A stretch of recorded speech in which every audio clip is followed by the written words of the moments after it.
Eterno Deus, mais uma vez nós nos reunimos.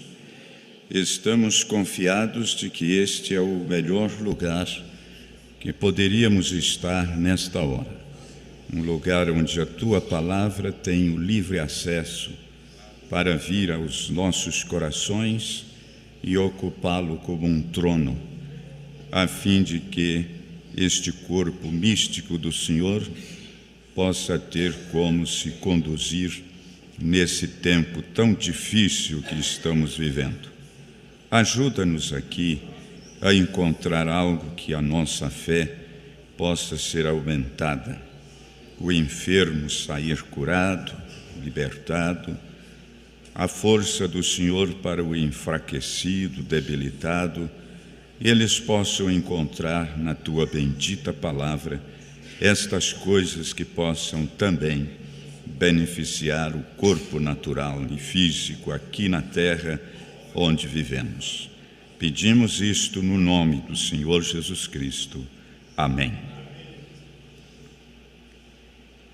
Estes são manchas em vossas festas de caridade, banqueteando-se convosco e apacentando a si mesmos sem temor. São nuvens sem águas, levadas pelos ventos de uma para outra parte. São como árvores murchas, infrutíferas, 2 vezes mortas, desarraigadas. Ondas impetuosas do mar, que escumam as suas mesmas abominações, estrelas errantes para os quais está eternamente reservada a negrura das trevas. Podeis assentar.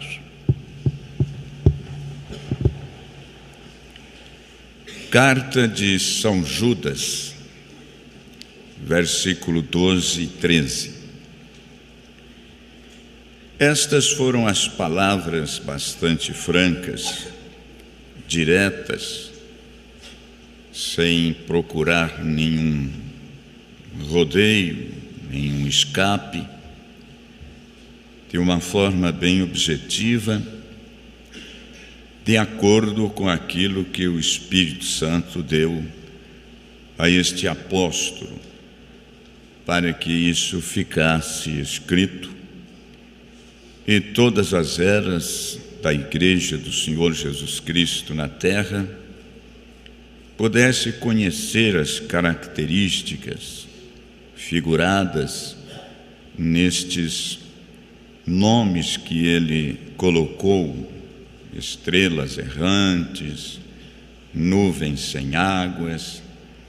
E ele está endereçando isto diretamente para nós, os ministros, porque, de um modo geral, todos têm uma crença que precisam ser guiados pelo Espírito Santo.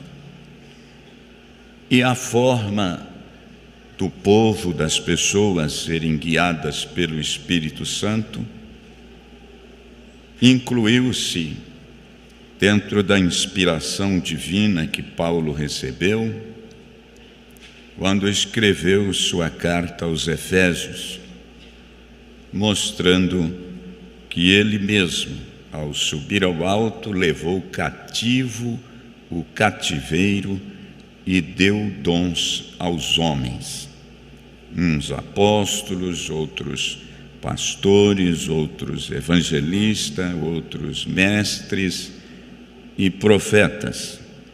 São 5 ministérios distintos, querendo Deus, através deles, trazer o aperfeiçoamento à sua igreja, aos santos que compõem o seu corpo aqui na terra. Então, para mim, as palavras de São Judas, bastante direta, e isso apanhou muitos e muitos líderes desde a primeira era da igreja até esse tempo que estamos vivendo. Eu faria este pequeno destaque a respeito disto. Não há um melhor guia do que aquele que desceu no Pentecostes. No Pentecostes.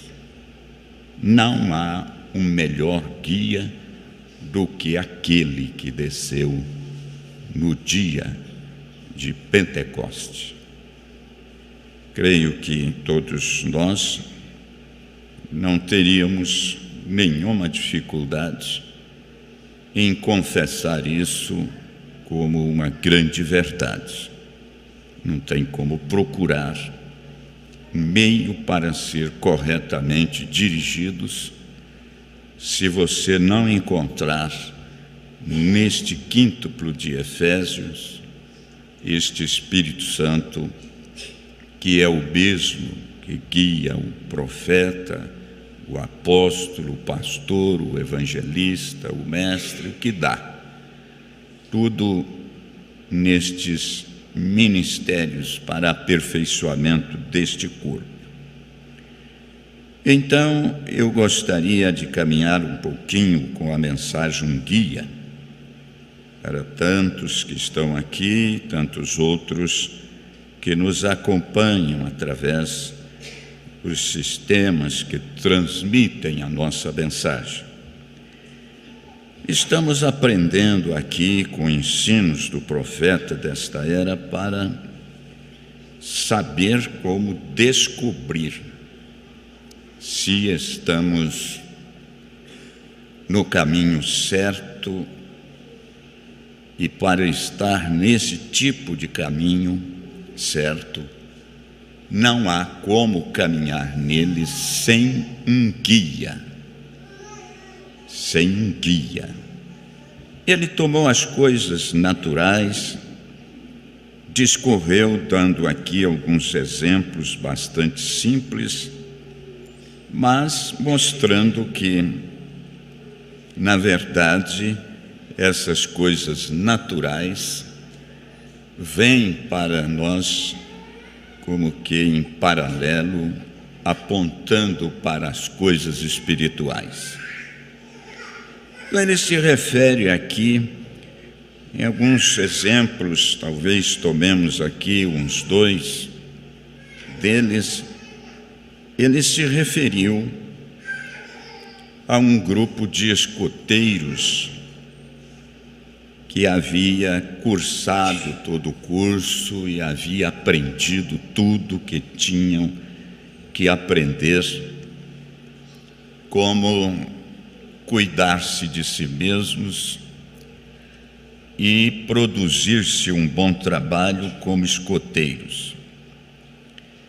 Mas, uma certa feita, um grupo deles, bastante instruídos dentro daquilo que os fez escoteiros, mas eles foram fazer um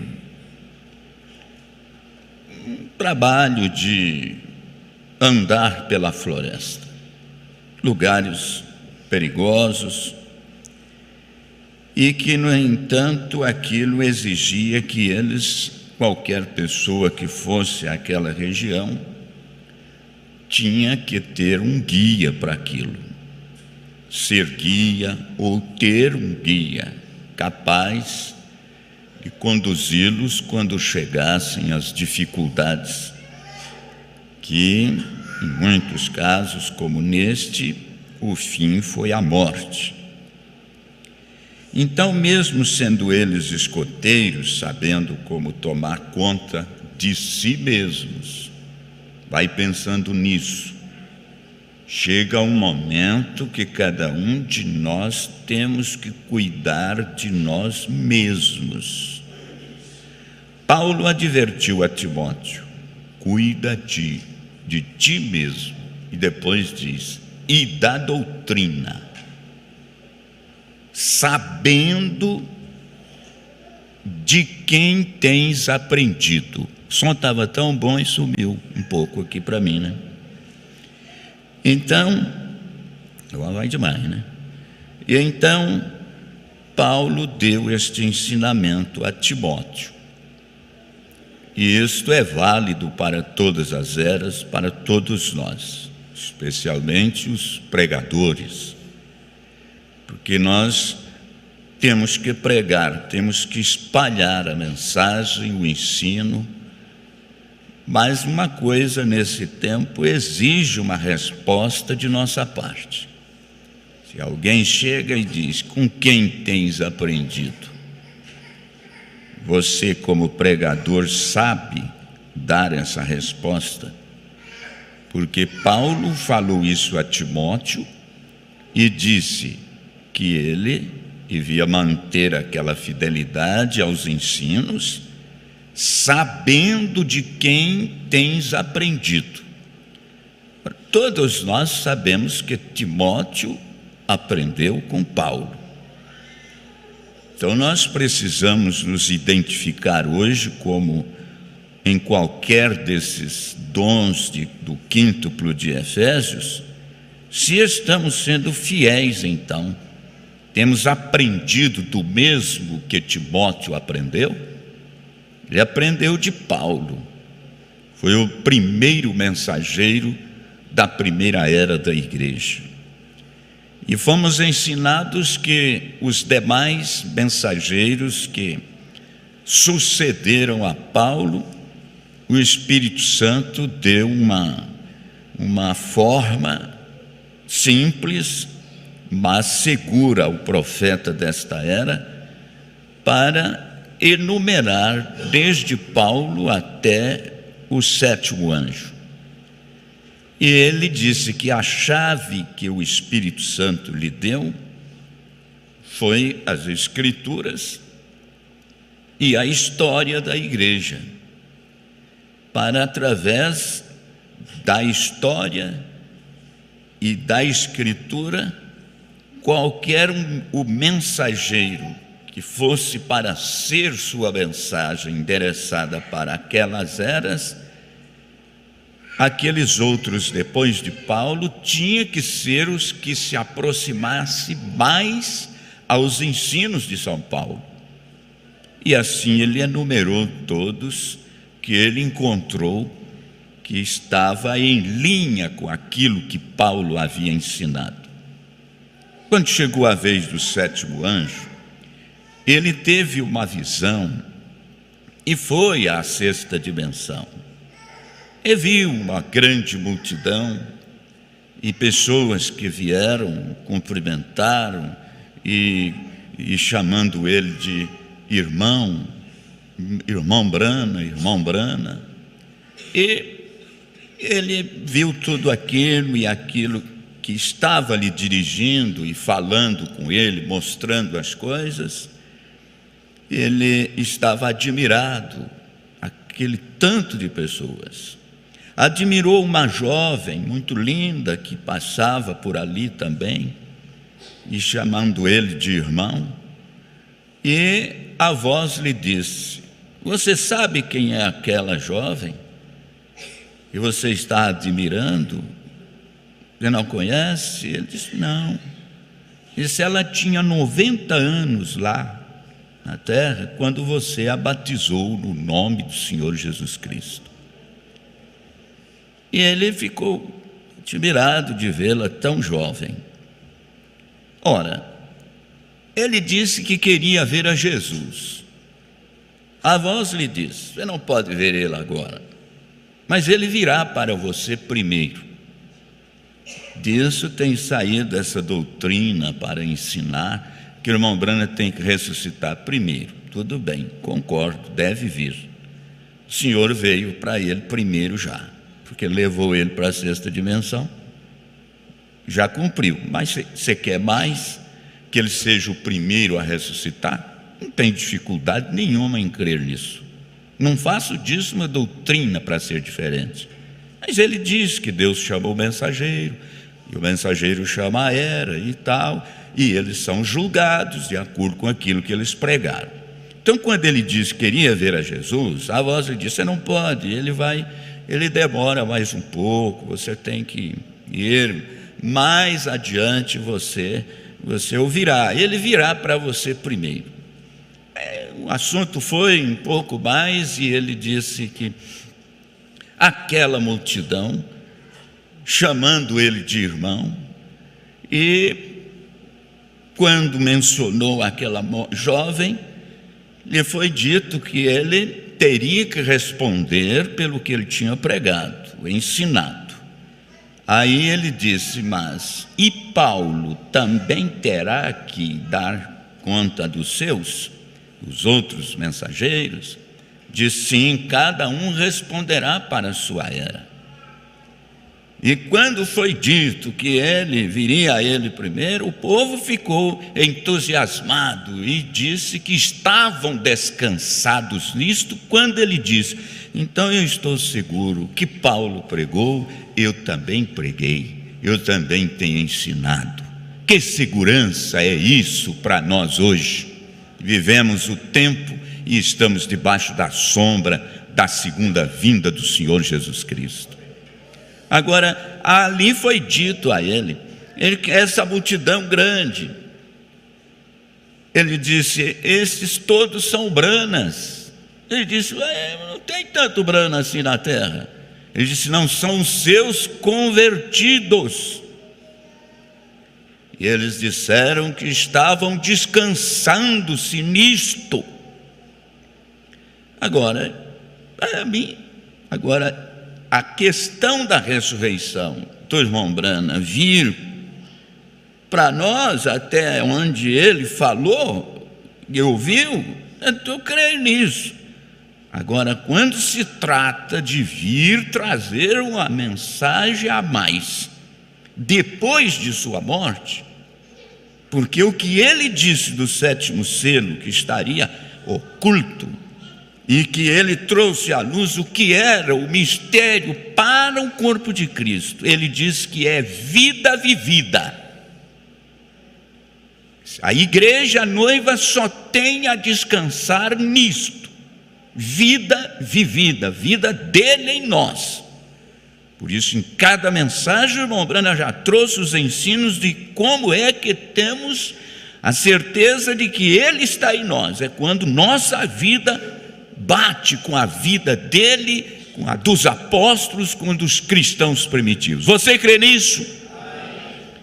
Então vamos a isto. Eu estou evangelizando, tá? Estou evangelizando. Isso aqui é beabá para todos nós, mas ainda temos que aprender algumas coisinhas. Então você vai notando aí. Então, no sétimo selo, quando ele disse: aquilo que não pôde ser dado a conhecer foi dado a ele, e ele disse que guardaria aquilo até a sepultura, que se ele falasse, o diabo saberia uma coisa que ele não pode ficar sabendo, senão estragaria todo o plano.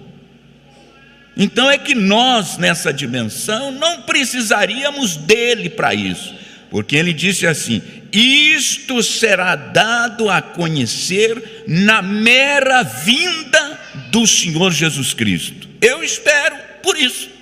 Você crê nisso? Não tem porquê nós nos enredarmos com ensinos que não foram ele que deu. Então estamos aqui para observar esse tipo. Precisamos de ter certeza de um guia seguro, que sabe o que está falando.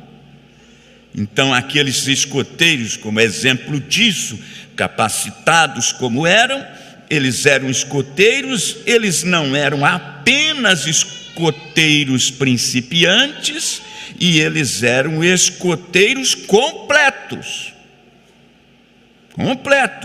E eles fizeram uma viagem subindo as montanhas acima, e veio uma tempestade de neve, e a natureza mudou a posição deles. Se você descobre que há uma posição correta e que foi mudada, não importa quantos séculos aí atrás, você descobre, é uma oportunidade que você tem para se escapar, ter um guia para isso. A natureza mudou a posição deles. para algo que acontecia que eles não estavam instruídos. Como escoteiros, sim, mas para aquela mudança, não. E a causa pela qual eles se perderam e todos eles pereceram foi porque uma mudança aconteceu da rotina comum, deles. Eles não estavam acostumados com aquele tipo de coisa. Então vai observando. E eles não souberam como sair. Embora eles tivessem helicópteros de voluntários e tudo mais, e eles tinham também a polícia militar a favor deles, procurando, e a Guarda Nacional, e ajuda de voluntários e tudo mais, mas eles se perderam. Ninguém sabia onde eles estavam, e eles não puderam tomar conta de si mesmos. Todos eles pereceram na neve, porque eles não sabiam se estavam indo para o leste, norte, oeste ou sul, para cima ou para baixo. Ou seja, como fosse, tudo parecia a mesma coisa. Não é desse jeito que está todo mundo religioso? E até a mensagem retalhada como está, cada um com sua maneira e que acha que dá para levar daquele jeito. Você vai num, está certo, vai no outro, está certo, vai no outro, está certo. Então, é por isso que eu digo sempre: como pode estar todos no que é correto quando estão diferentes, com coisas que o profeta fez questão de mostrar sua indignação quando aquilo entrasse na igreja? Aí quando eu digo, tem que ter uma semente para isso, eles não querem aceitar. Não, mas só pode ser através de uma semente, que essa vida comum nossa vivida nesse corpo, que não é o que é predestinado, e sim a semente. É aqui é que eu gosto de chamar a atenção para todo o mundo. Eu estou evangelizando. Nós não temos mais era pela frente. Mas e precisa evangelizar? As pessoas que mais precisam de evangelismo são aqueles que têm conseguido ser alcançados por essa mensagem, ser evangelizado com a mensagem. Mas o que é isso? Ensinamento que me ajuda a viver como eles viveram e como eles ensinaram. Você acha que evangelismo é só pregar que Jesus é bom? Evangelismo é pregar que Jesus cura, que Jesus liberta, que Jesus salva. Mas e a pregação de que Ele diz que Ele quer ser nosso Senhor? E que jeito que Ele pode ser meu Senhor, se eu, pregando o Evangelho, fazendo tudo isso, batizo as pessoas com os títulos, dou uma santa ceia com pão fermentado, faço isso, ensino isso e aquilo outro é errado? É aí que está a coisa. Então, tudo parecia ser a mesma coisa para os escoteiros perdidos. Então, agora um guia sabe onde ele está. Os escoteiros não tinham guia para aquela situação lá. Não importa o tempo, ele está equipado para fazer aquilo. Ele sabe o que está fazendo. Ele está familiarizado com tudo, ele conhece a aparência de tudo, então ele pode estar no escuro e pode sentir uma determinada coisa.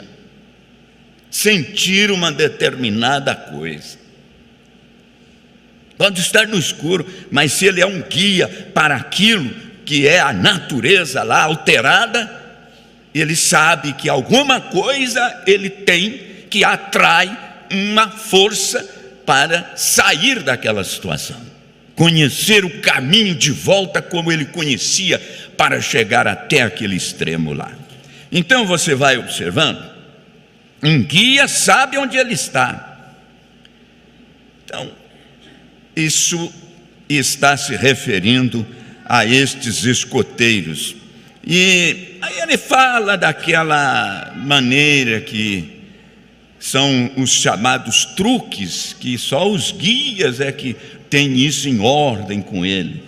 Ele estuda tudo e ele vai ter na prática as suas experiências, e ele então aprende que tem certas coisas que precisa conhecer a posição das estrelas, porque entre elas tem uma chamada de estrela do norte, que é a única que é fixa, não muda de posição, já é chamada estrela do norte. Qualquer situação que uma pessoa estiver perdida numa mata, pode ser que escureceu e ficou difícil, se ele conseguir olhar ao céu e ver as estrelas, e ele procurar pela estrela do norte, ele já sabe que é só tomar a posição daquele lado que ele tem o norte.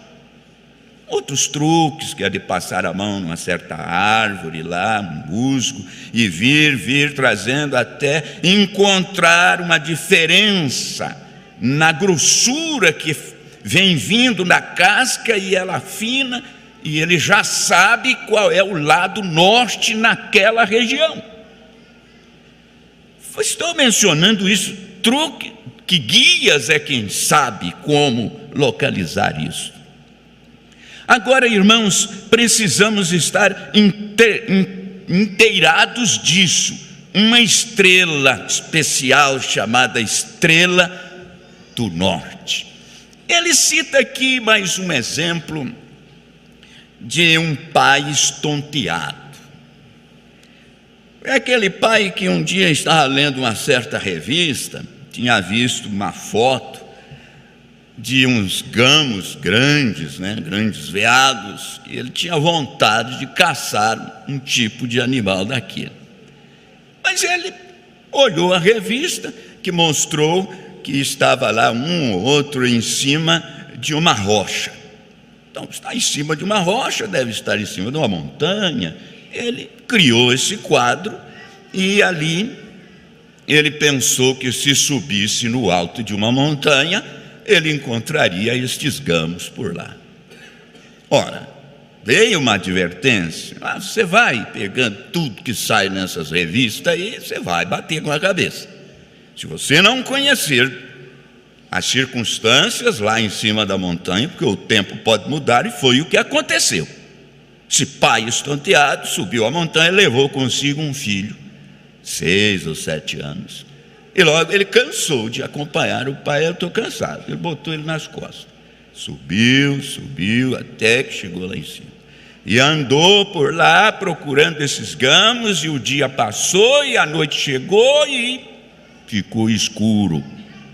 Ficou escuro, e agora, como é que nós vamos fazer? Ficou escuro. Mas esperem bem e pensem bem nisto.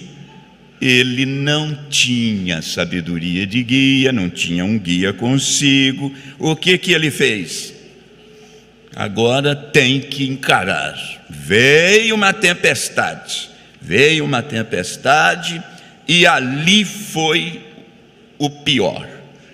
Ele pereceu com seu filho por não ter tido um guia, levado um guia para um lugar, porque aparecem os imprevistos. E agora, quem vai a esses lugares assim, uma das lições que ele deve aprender é que quando há uma situação que ele fica encantoado, não tem para onde ir, ele tem que saber como sobreviver. É a isto que eu chamo a atenção de todos, que ainda quem sabe está cocheando entre dois pensamentos e não define a sua fé numa posição única, que é na palavra, na revelação de Jesus Cristo. Você precisa ser treinado para isso. para conseguir encontrar este ponto principal, a revelação de Jesus Cristo. Então aí você dependerá de um guia capaz para isso. Ele deverá estar em algum humano para te ajudar. E este é o Espírito Santo. E como podemos chamar a sua atenção? Este é que é o problema com os cristãos hoje. Eles esperam até que caiam as trevas. É que ficou escuro, não se sabe nada, agora ele entra em desespero e como é que eu faço? Infelizmente, o mundo tem caído nisso. Problemas que se há em torno dos chamados cristãos é este. Eles esperam até que caiam as trevas. Então você descobre que foi deixado sem guia. Ora, você já viu um homem que já esteve perdido? Ele fica numa situação difícil. Já se passou você por essa mensagem, deve ter encontrado aquele homem que saiu e se perdeu numa mata, e ele perdeu tudo, no caminho de volta, e uns 3 dias que ele ficou andando lá, e saíram para encontrá-lo, e ele chegou numa estrada, corria para lá, corria para cá, e não sabia para que lado seguir. Quando o encontraram, o irmão dele foi até ele, e ele não o reconheceu, ele estava tão fora de si, e quando o irmão o abraçou, tentando acudir ali, ele começou a morder no irmão, e ele estava a fim de acabar com o próprio irmão. Ele estranhou, ele estava todo transtornado, porque não teve um guia para ir àquele lugar, e ficou 3 dias. São coisas citadas para te ajudar. Será que não há muitos desses chamados cristãos que estão assim? Você notar uma pessoa ficar irada, nervosa, quase a ponto de pegar um outro, porque acha que está demais aquilo, e essa mensagem dessa maneira, e um revolta contra a mulher que crê, ou filhos, ou filhos com pais, ou mulher com marido, e vira aquela coisa, porque quando cada um devia de reconhecer, tanto homem quanto mulher, você dará conta de você mesmo. Você não responde pela sua esposa, não responde pelo seu marido, não responde pelos seus filhos. É escolha individual, de acordo com a semente que tem. Deveriam ter um acordo de viverem juntos, como Paulo disse. Aquele marido descrente não deve discordar da mulher que se torna uma cristã. A cristã não deve se discordar daquele marido que não é um cristão, desde que ambos os lados reconhecem a sua escolha, e que isso não existe lei na terra que possa forçar você ter essa ou aquela religião, e que a outra não pode e aquela não pode. Não há lei aqui embaixo dada, abonada pela Bíblia.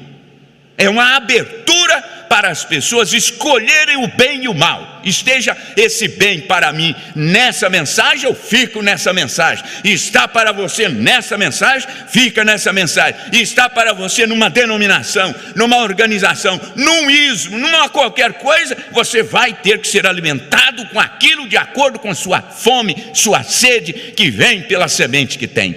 É este o evangelismo da hora, para preparar pessoas, não para aumentar o número na casa, mas para subir no arrebatamento.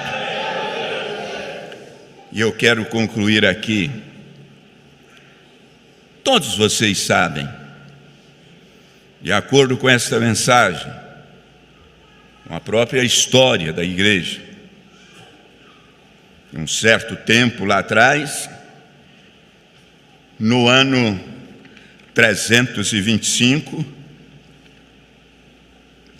eles uniram as forças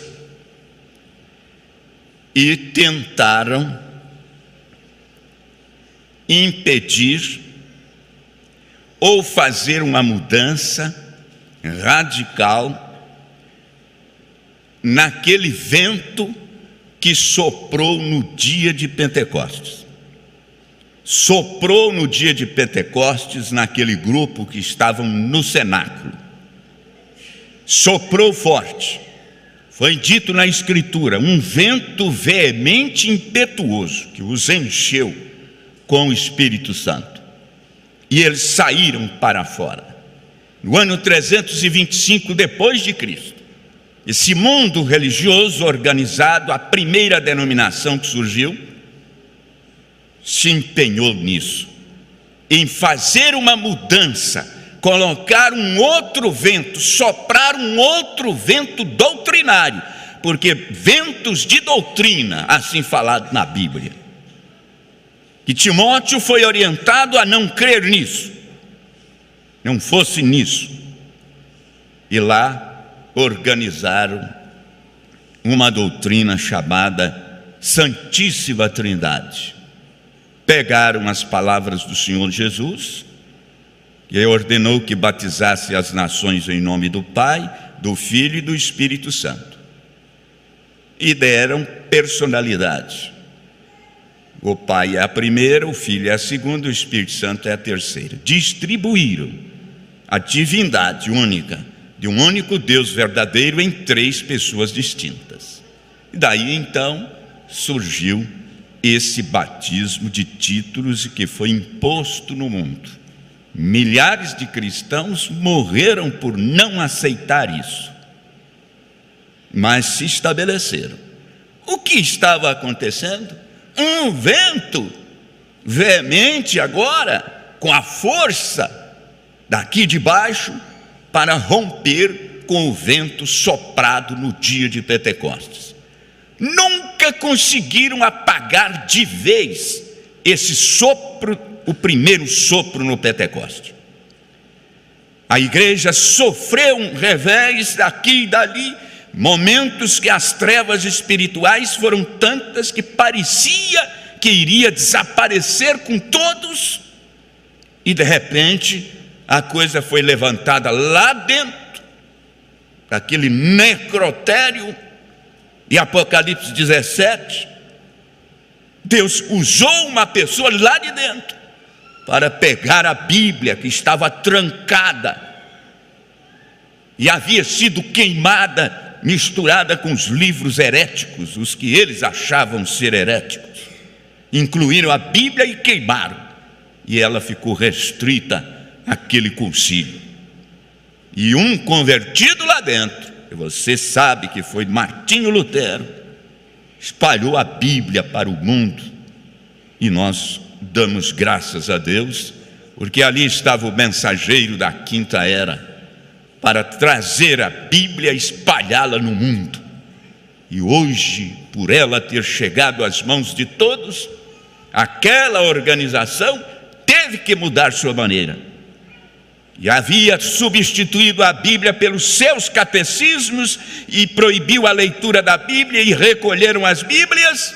Hoje espalha a Bíblia, hoje imprime a Bíblia, hoje mandam ler a Bíblia. Mas Satanás mudou sua tática. Ele apanhou o mesmo grupo para abrir a mesma Bíblia que abrimos e dar suas interpretações particulares, depois que introduziu todos os que morreram como santos, que morreram através da perseguição dela, hoje são chamados de santos apóstolos. Se oram a eles, embora eles não foram colocados para receber de nós intercessão alguma depois de suas mortes, porque o Espírito Santo continua aquele que leva as nossas orações até o trono da graça.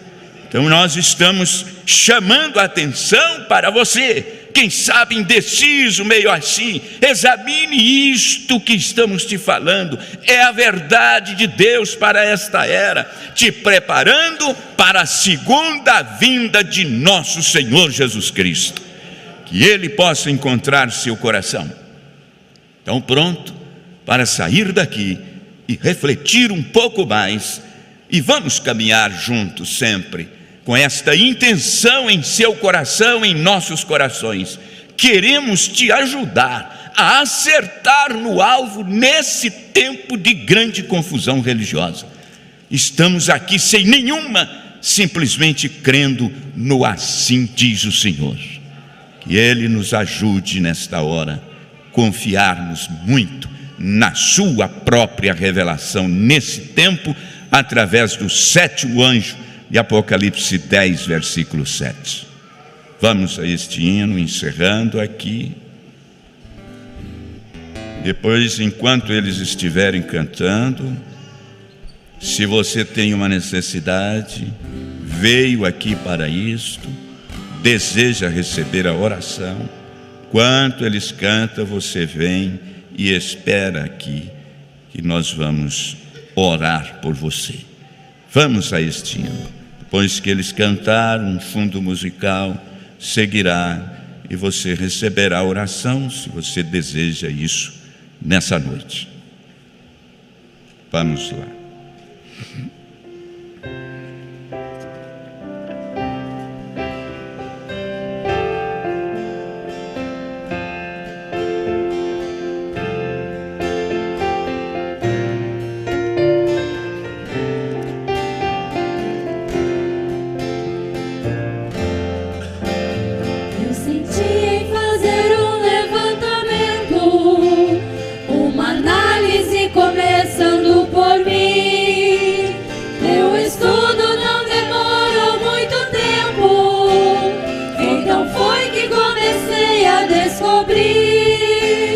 Eu queria encontrar entre os crentes quem seria entre eles o menor. No final das contas, na prova bateu, descobri que o menor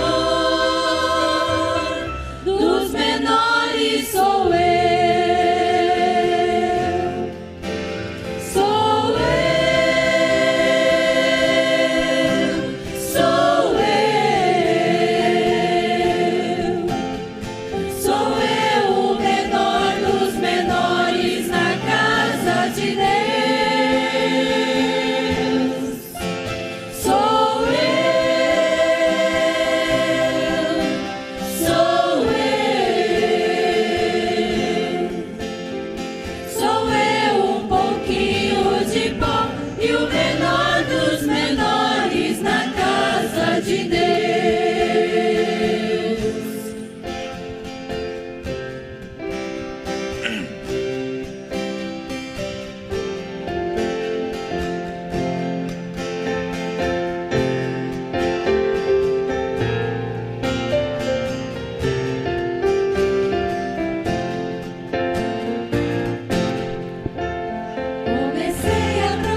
fique em espírito de oração nesta hora. Reverência.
Saia com esta segurança de que você recebeu a sua bênção nesta noite, com esta convicção. Amanhã, às 9 horas da manhã, nossa escola dominical, todos são bem-vindos aqui. Os trabalhos externos, Sítio Cercado, Caximba, Fazenda Rio Grande, Campo Largo, Pinhais e Colombo. Se você está próximo aí a um desses trabalhos, você é bem-vindo a participar com a sua presença. Vamos ficar em pé, agradecer a Deus por este bom tempo aqui. Senhor Deus, só resta-nos, ó Pai, agradecer a Ti por esses momentos tão sublimes, ó Pai. Esses bons momentos que tivemos aqui nesta noite. Queremos, ó Pai, nesta hora, que esta mesma atmosfera possa acompanhar a cada um de nós, até os nossos lares. No nome do Senhor Jesus Cristo, Pai, leve a cada um nesta hora em regresso aos seus lares, livrando-nos, ó Pai, de todo mal e perigo. No nome do Senhor Jesus Cristo nós lhe pedimos. Amém. Que a graça do Senhor Jesus seja com todos, hoje e sempre. Amém. Abençoe um ao outro e até amanhã.